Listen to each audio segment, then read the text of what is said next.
Yes, good morning students. Today we are going to study mathematical tools. हमने अभी तक first chapter क्या है केवल फिजिक्स के बारे में पढ़ा है. What is physics? What we have to study in physics in these 2 years in 11th and 12th. Okay, now we are going to study a few basic mathematical tools which we are going to use in I can say in physics as well as in mathematics. Mathematics में आते हैं ये कुछ mathematical tools हैं जो आपके mathematics में आएंगे. जो स्टूडेंट्स मैथमेटिक्स ऑप्ट कर रहे हैं उनके लिए तो ये आएंगे नो डाउट, बट इनकी हमें ज़रूरत अभी 11th क्लास में ही पड़ जाएगी और इनमें से कुछ जो मैथमेटिकल जो चैप्टर्स हैं वो आपके 12th क्लास में आएंगे. तो जिन सभी स्टूडेंट्स को प्रॉब्लम होती है थोड़ी थोड़ी बिकॉज फिज़िक्स में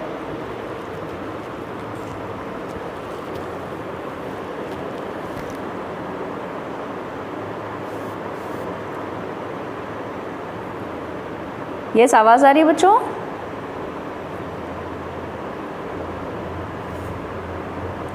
यस स्टूडेंट्स आवाज़ आ रही है?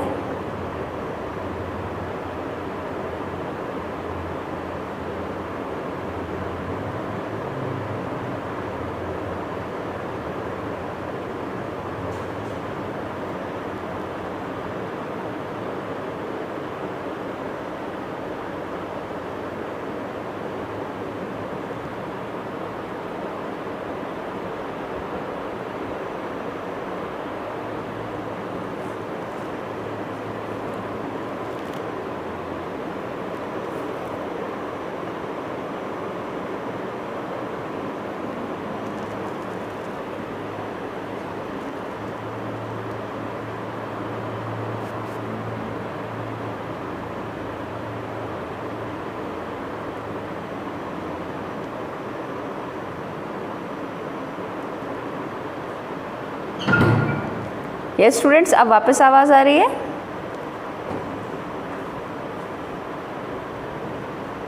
इसमें वीडियो था, ये बंद हो जाता है सर अपने आप.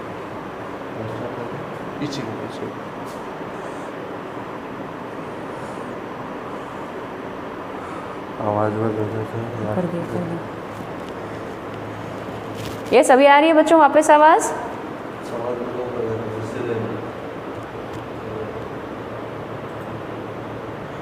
हाँ ठीक है, तो वापस शुरू करते हैं. तो मैथमेटिकल टूल्स में हमें क्या क्या पढ़ना है पहले तो हम 1 बाय 1 उसको देख लेते हैं. सबसे पहले हम पढ़ेंगे ग्राफ्स. सर एको हो रहा है अब नहीं. हाँ तो सबसे पहले तो हम क्या पढ़ेंगे?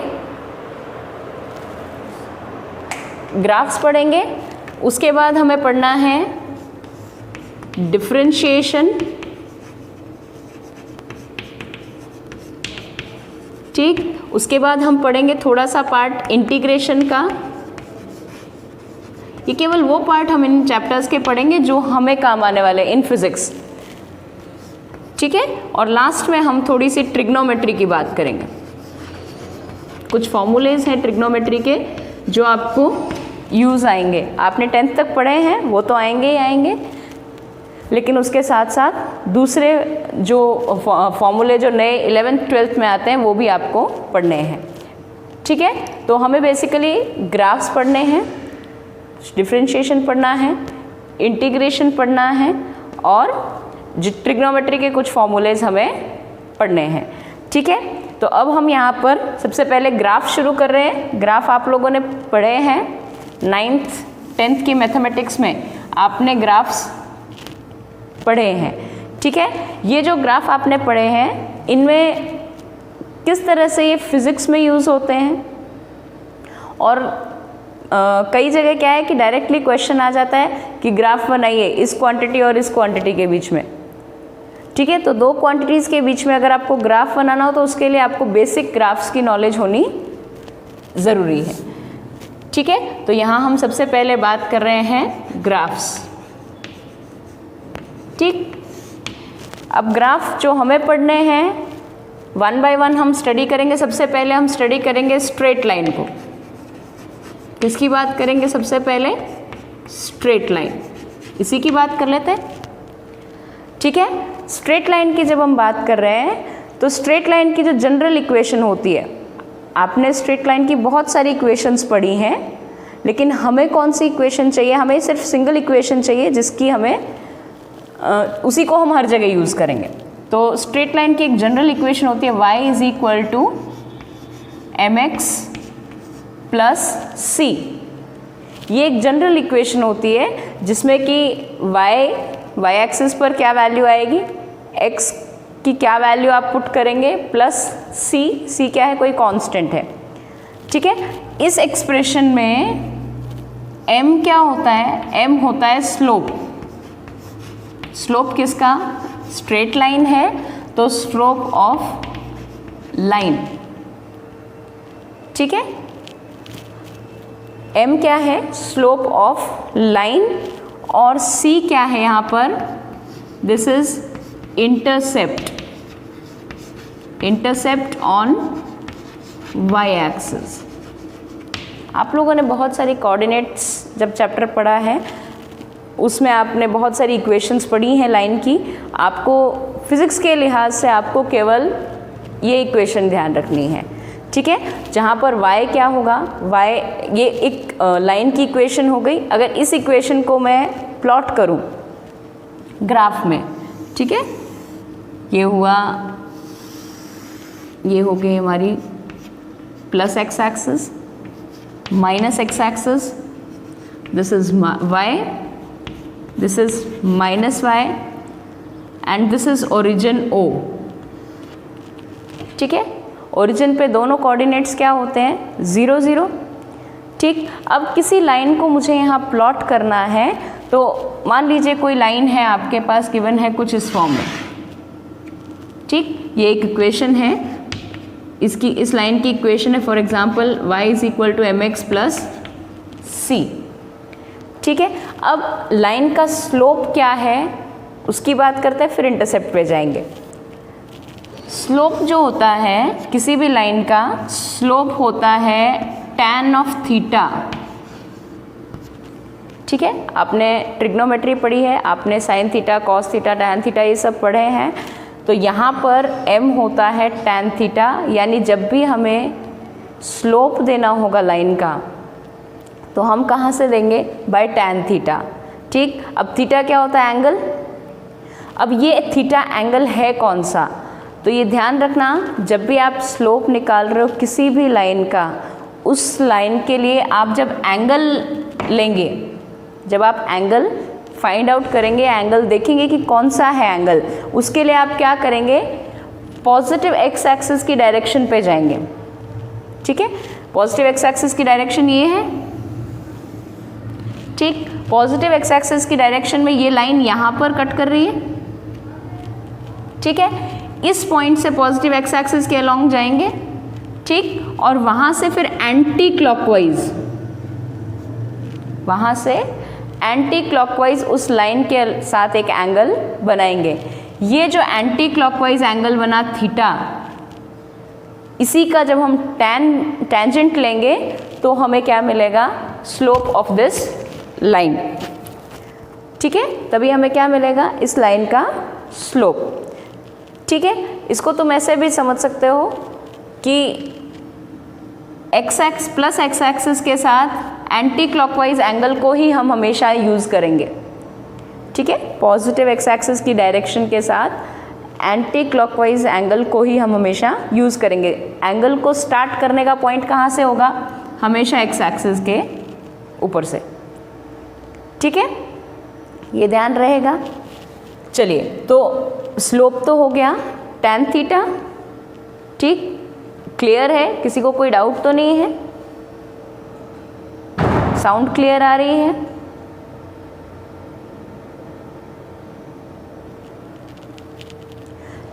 चलिए, तो आगे चलते हैं। तो स्लोप क्या हो गया? tan theta. और थीटा क्या होगा? इसमें ये ध्यान रखना, जब थीटा क्या होगा? Acute. Acute means less than 90। जब एंगल थीटा एक्यूट एंगल होगा तब हमेशा ही in this case slope will be positive. Slope कैसा रहेगा? पॉजिटिव। ठीक है, ध्यान रहेगी ये बात। यानी कि आपको थीटा को देखना है, पहली बात तो एंगल देखना है, लाइन के साथ एक्स एक्सिस कितना एंगल बना रही है, वो एंगल जो एंटी क्लॉकवाइज हमने बनाया, वो एंगल जब एक्यूट होगा तब स्लोप क्या होगा? पॉजिटिव। यानी मैं यूँ कह सकती हूँ m विल बी पॉजिटिव। ठीक है, सेकेंड पार्ट पर आते हैं। जब थीटा क्या होगा? Obtuse. When theta is greater than 90, जब थीटा ग्रेटर देन 90 होगा उस कंडीशन में slope m will be positive, sorry it should be negative. ठीक है, slope m will B negative. ठीक, अब तुम कहोगे मैडम ऑब्ट्यूस एंगल कब आएगा? तो एक तो ये लाइन है, इसके लिए स्लोप m इज पॉजिटिव। क्यों स्लोप पॉजिटिव है? तो क्योंकि यहाँ पर एंगल थीटा एक्यूट है विच इज़ लेस देन 90, तो यहाँ पर इस लाइन का जो स्लोप होगा वो क्या होगा? पॉजिटिव।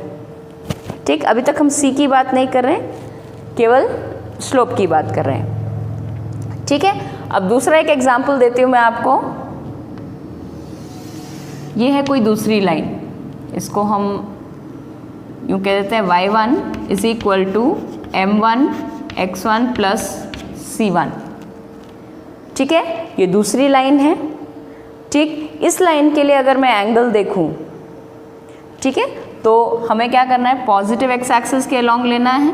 पॉजिटिव एक्स एक्सिस के अलॉन्ग मूव किया और यहाँ से एंटी क्लॉकवाइज एंगल ले लिया। ठीक, क्या ये एंगल ऑब्ट्यूज है? क्या हो गया? Angle is obtuse.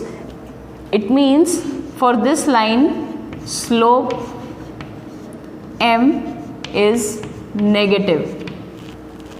Slope m क्या होगा? नेगेटिव। ठीक है, यानी आपको स्लोप के केस में ये ध्यान रखना कि जो एंगल आप बना रहे हैं with positive x axis anti clockwise direction में, that angle if it is acute then slope of the line will be positive, यानी स्लोप बढ़ेगा। ठीक है, और अगर थीटा की वैल्यू क्या हो? ऑब्ट्यूज हो, तो उस कंडीशन में क्या होगा? उस कंडीशन में स्लोप विल बी नेगेटिव। ठीक, इतनी बात क्लियर हुई? आई होप यहाँ तक किसी को कोई दिक्कत नहीं है। ठीक, तो ये एक बार स्क्रीनशॉट ले सकते हैं आप कॉपी में नोट करने के लिए। ठीक है, आगे चलते हैं। अब इसी ग्राफ में, इसी में मैं 2-3 ग्राफ बना रही हूँ जिनके स्लोप्स मैं आपको डिफाइन करूँ। ठीक है, कोई कुछ लाइंस हम बनाते हैं। देखिए,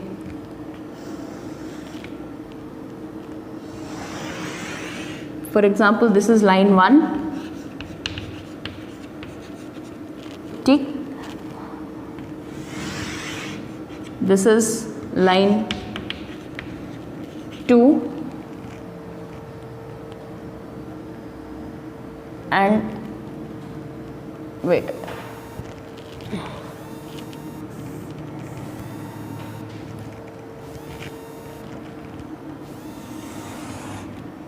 this is line 2। ठीक है, and this is line 3। ठीक, this is straight line। ठीक, अब स्ट्रेट लाइन को अगर हम देखें, लाइन 1 को देखें, तो लाइन 1 का स्लोप क्या होगा? तो वो देखने के लिए हम पॉजिटिव एक्स एक्सिस की डायरेक्शन में जाएंगे। अब तुम ये कह सकते हो कि मैडम ये कट तो यहाँ पर नेगेटिव एक्स एक्सिस पर कट कर रही है, इंटरसेप्ट कहाँ बन रहा है? नेगेटिव एक्स एक्सिस पर। बट आपको डायरेक्शन देखनी है केवल, यानी आपको पॉजिटिव एक्स एक्सिस की डायरेक्शन में देखना है और कहाँ से एंगल देखना है? इस पॉइंट से ही। जहाँ पर वो इंटरसेक्ट हो रही है एक्स एक्सिस पर, ठीक। तो इसकी डायरेक्शन में गए, फिर एंटी क्लॉकवाइज घूमे, दिस इज एंगल थीटा, ठीक है। अब ये थीटा क्या होगा, पॉजिटिव होगा नेगेटिव होगा, सॉरी एक्यूट होगा एंगल या फिर ऑब्ट्यूज होगा? ऑफ कोर्स दिख रहा है एक्यूट है, एक्यूट है, it means slope will be positive, ठीक। ये कई चीज़ें आपको नेक्स्ट चैप्टर में ही काम आएंगे, motion in a straight line, motion in a plane, ठीक है। सेकेंड लाइन की बात करें तो सेकेंड लाइन के लिए एंगल कितना बनेगा, ये देखते हैं। एक पॉजिटिव एक्स एक्सिस की डायरेक्शन में गए, वहाँ से एंटी क्लॉकवाइज डायरेक्शन में चले गए या एंटी क्लॉकवाइज रोटेट हुए, तो फिर यहाँ से थीटा 2 ये क्या आ गया, ऑब्ट्यूज, थीटा 2 इज ऑब्ट्यूज, ठीक है। और थीटा 2 अगर ऑब्ट्यूज है it means slope of the line will B negative, यानी लाइन का स्लोप क्या होगा, नेगेटिव। चलें आगे, अब देखिए थर्ड लाइन को देखिए। थर्ड लाइन है आपकी ये इस तरह से, ठीक है।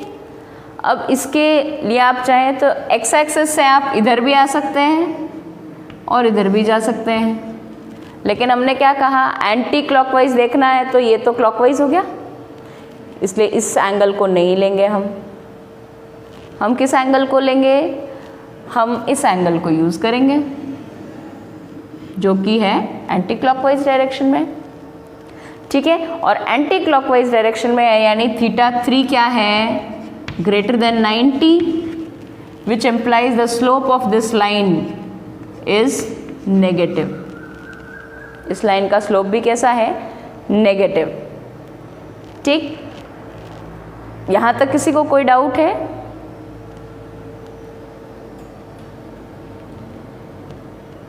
चलिए, तो अब इसके अलावा कुछ एक जनरल इक्वेशंस की बात करते हैं। देखिए कुछ एक एग्जांपल्स और दे रही हूँ मैं, आप उन एग्जांपल्स को समझ लें अच्छे से। देखिए ये y minus Y, this is plus X axis, this is negative X axis, this is again origin, ठीक है। अब अगर मान लो लाइन कैसी है, ये है फॉर एग्जांपल, ये लाइन है, ठीक है। इस लाइन के लिए आपने एंगल देख लिया, थीटा ऑब्ट्यूज है, थीटा ऑब्ट्यूज है, it implies the slope of the line will B negative, okay, it means the slope m will be negative, okay. Now we talk about the second part of this equation, that is intercept on y-axis, that is c. c की value से हमें क्या पता लग रहा है, this is intercept on y-axis, ठीक है। इंटरसेप्ट ऑन y-axis यानी y-axis पर किस पॉइंट पर इंटरसेक्ट हो रही है वो line, y is equal to mx plus c, this line intersects y-axis at this point, okay. So this is c, c क्या है, c ये इंटरसेप्ट है, ठीक है। इसको कैसे, एक और तरीका है समझने का, y is equal to mx plus c, ठीक है। जब x की वैल्यू आप 0 रखोगे, x की वैल्यू 0 रख दी तो ये पूरी की पूरी क्वांटिटी क्या हो गई, 0, ठीक। That means y is equal to c, यानी जब हमने x की वैल्यू 0 रखी तब y कितना आया, plus c। what does it shows, it shows that this is the point 0, c, okay. It means c is what, c is the intercept of the line on y-axis, ठीक है। यानी x की value 0 होगी, उस time पर किस जगह पर वो इस y-axis को कट कर रहा है, उसी को हम क्या कहेंगे, इंटरसेप्ट ऑन y-axis, ठीक है।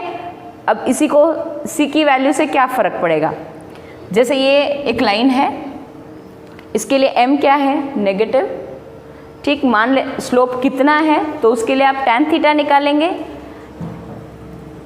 ठीक है। और यहाँ पर मान लीजिए इसका स्लोप आता है, फॉर एग्जाम्पल स्लोप आता है नेगेटिव आना चाहिए, तो slope is minus alpha for example, ठीक है। स्लोप कितना है, माइनस अल्फ़ा है, ठीक है। और इंटरसेप्ट है आपका c, जिसको मैं कह दूँ बीटा, ठीक है। पॉजिटिव है, इंटरसेप्ट प्लस y एक्सिस पर कट कर रहा है, ठीक है। तो इसका मतलब कि इस लाइन की इक्वेशन अगर मैं यहाँ से बनाऊँ तो इक्वेशन क्या बन जाएगी, y is equal to slope है minus alpha into x, intercept क्या है प्लस बीटा, तो इस लाइन की इक्वेशन ये हो गई minus alpha x plus beta, ठीक। अब मान लीजिए इसके अलावा कोई और इक्वेशन हो, जैसे एक और लाइन बना देती,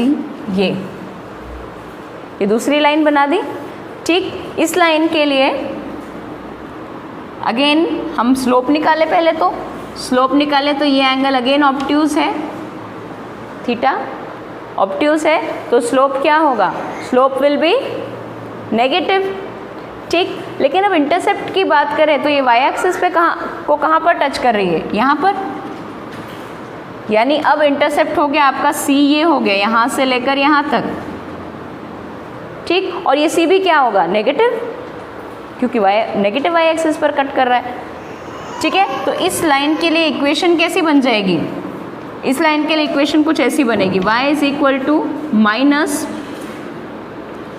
ए एक्स, जहाँ a माइनस ए मान रहे हैं इसका स्लोप, माइनस b, ठीक। अगर ये इंटरसेप्ट b है तो फिर उस कंडीशन में y will be equal to minus A X minus b, समझ में आई बात, ठीक। अब यहाँ तक किसी को कोई डाउट है,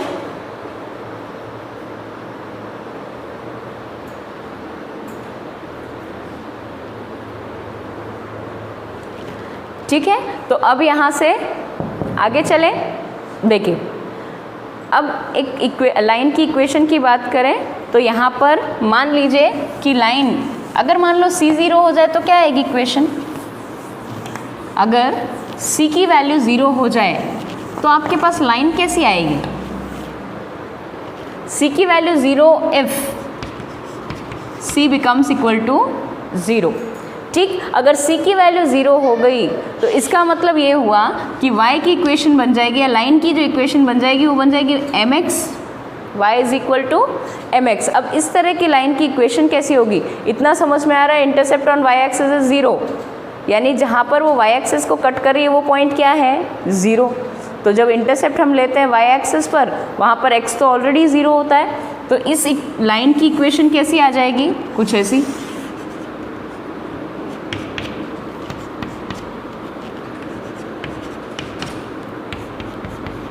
ठीक।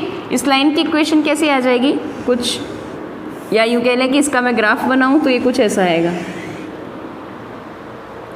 ठीक। इस लाइन के लिए स्लोप है m, ठीक, और इंटरसेप्ट क्या है, 0, c की वैल्यू क्या है, 0, यानी अगर c की वैल्यू 0 है इसका मतलब लाइन ओरिजिन से पास होगी, स्लोप उसका पॉजिटिव भी हो सकता है नेगेटिव भी हो सकता है, इस लाइन के लिए स्लोप क्या है, positive, m is positive. But if I talk about this line, इस लाइन की बात करूँ तो इसके लिए m विल बी नेगेटिव, और m नेगेटिव है but still this line is passing through origin, that means c is 0, यानी ये भी कह सकती हूँ मैं इक्वेशन है लाइन की, जो कि ऐसी लाइन है जो कि सेंटर या ओरिजिन से पास हो रही, क्लियर, ठीक है। अब कोई डाउट है किसी को यहाँ तक,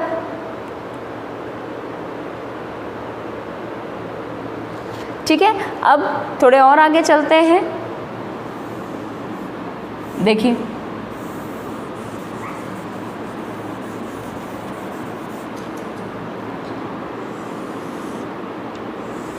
थोड़े और आगे चलते हैं। मान लीजिए कोई लाइन ऐसे है, ये एक्स एक्सिस जो है ये भी क्या है, एक लाइन है, ठीक। वाई एक्सिस भी एक लाइन ही है, ये लो।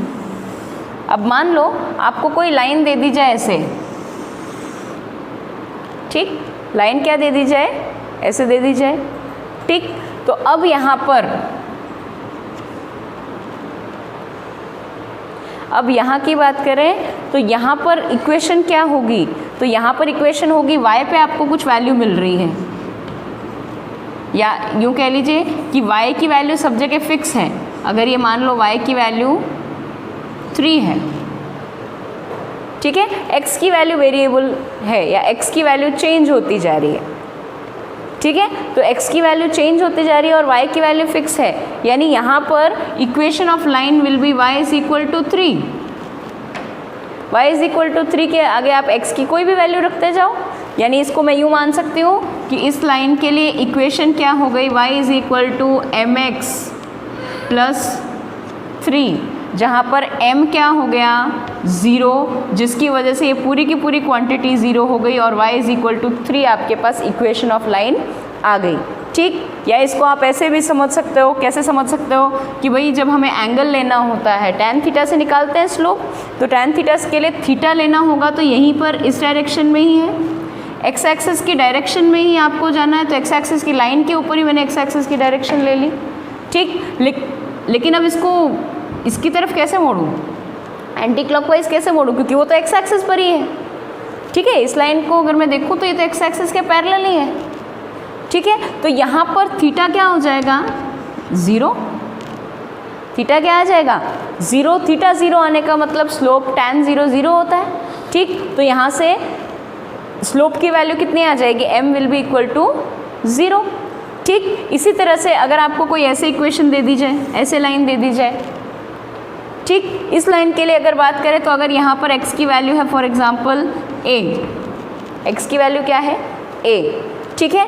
तो यहाँ पर ये x की वैल्यू तो फिक्स है, y की वैल्यू जो भी है चेंज होती जा रही है, यानी इस केस में भी इसकी इक्वेशन क्या आ जाएगी, x is equal to a,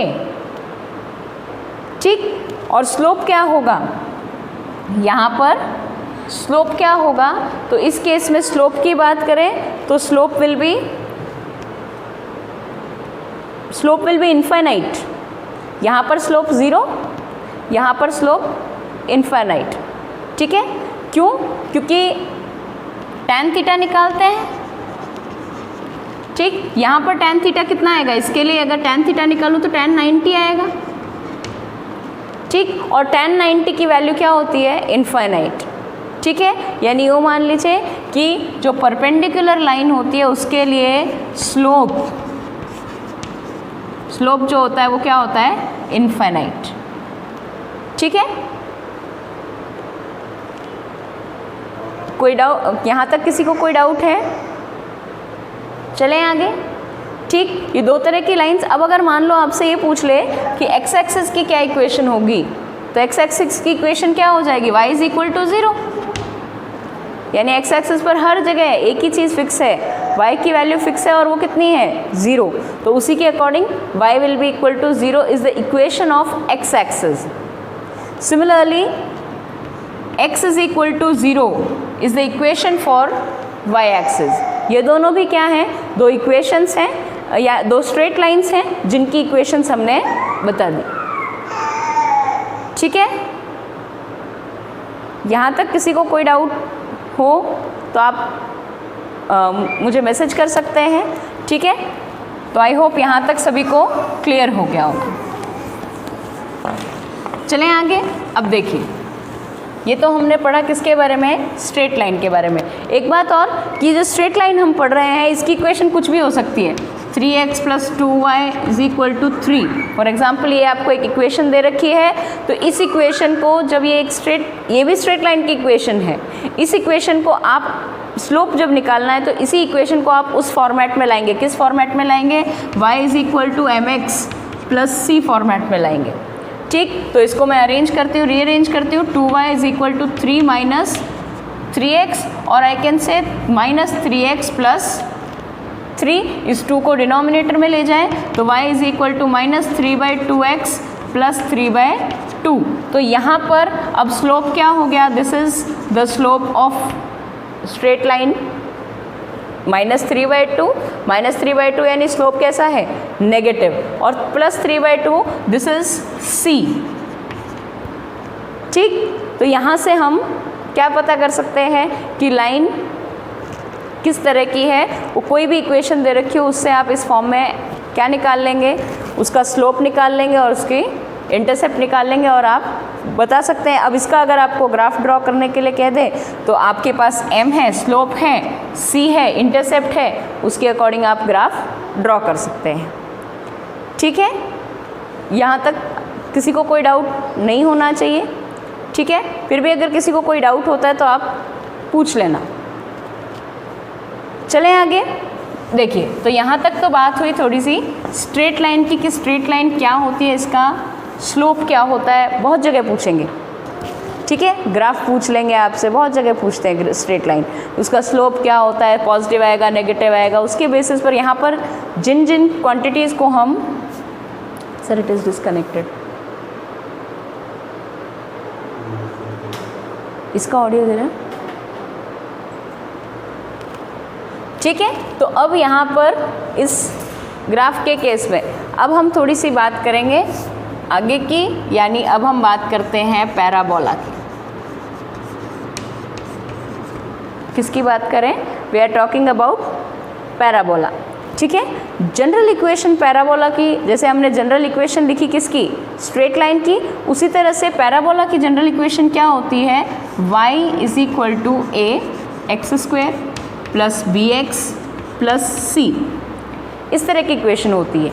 ठीक है, यानी y is equal to ax² plus bx plus c, ये क्या है, इक्वेशन ऑफ पैराबोला है।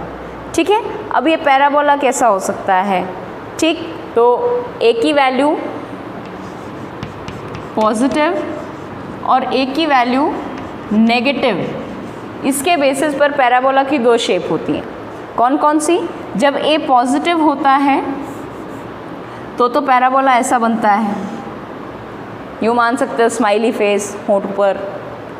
ठीक है, और जब a नेगेटिव होता है तो it is a sad face. कैसे, ऐसे ऐसे ऐसे 3 लगा दिए, this is a smiley face, this is a sad face. ठीक है, तो यूँ मान सकते हो कि जब a की वैल्यू पॉजिटिव है तो आपका पैराबोला इस फॉर्म में आएगा, जब a की वैल्यू नेगेटिव होगी तो पैराबोला इस फॉर्म में आएगा।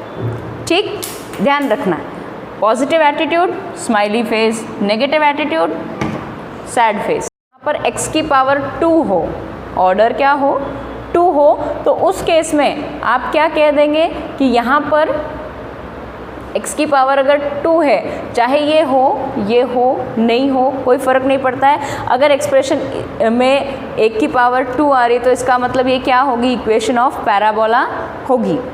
ठीक है, तो ये ध्यान रखें, जब a पॉजिटिव होगा तो स्माइली, जब a नेगेटिव होगा तो सैड फेस। ठीक है, चलिए, तो अब इसमें एक एग्जाम्पल मैं आपको बता देती हूँ। ठीक, जैसे कि फॉर एग्जाम्पल काइनेटिक एनर्जी,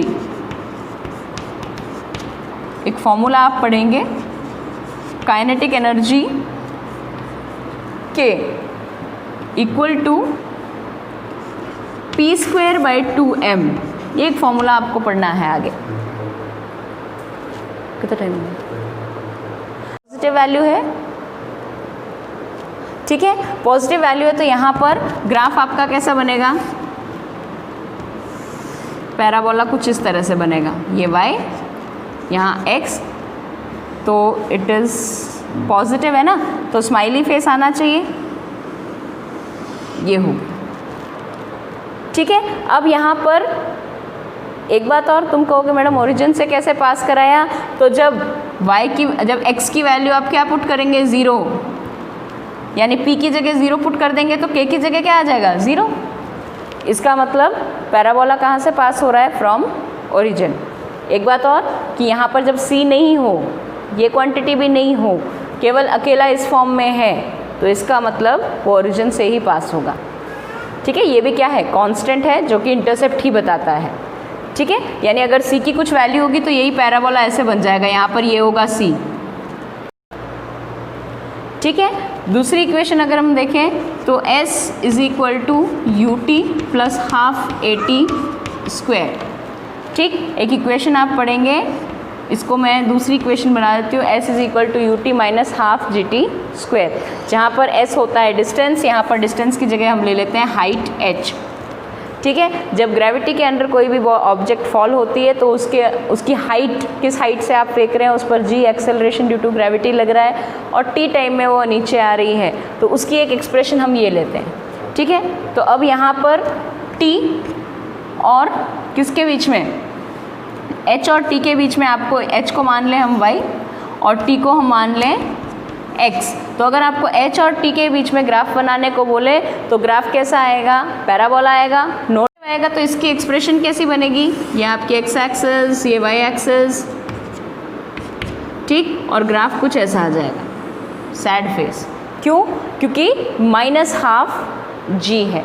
ठीक है, बाकी चीज़ों को इंक्लूड नहीं किया, केवल आपको ये बताने के लिए कि पैराबोला में इस तरह का पैराबोला कब बनता है, जब a की वैल्यू नेगेटिव होती है और जब a की वैल्यू पॉजिटिव होगी तो यही पैराबोला कुछ इस तरह से या फिर इस तरह से ऐसे बन जाएगा। ठीक है, सो आई होप यहाँ तक सभी को क्लियर हो गया होगा। इससे आगे की बात नेक्स्ट क्लास में करेंगे, किसी को कोई डाउट है तो पूछ सकते हो।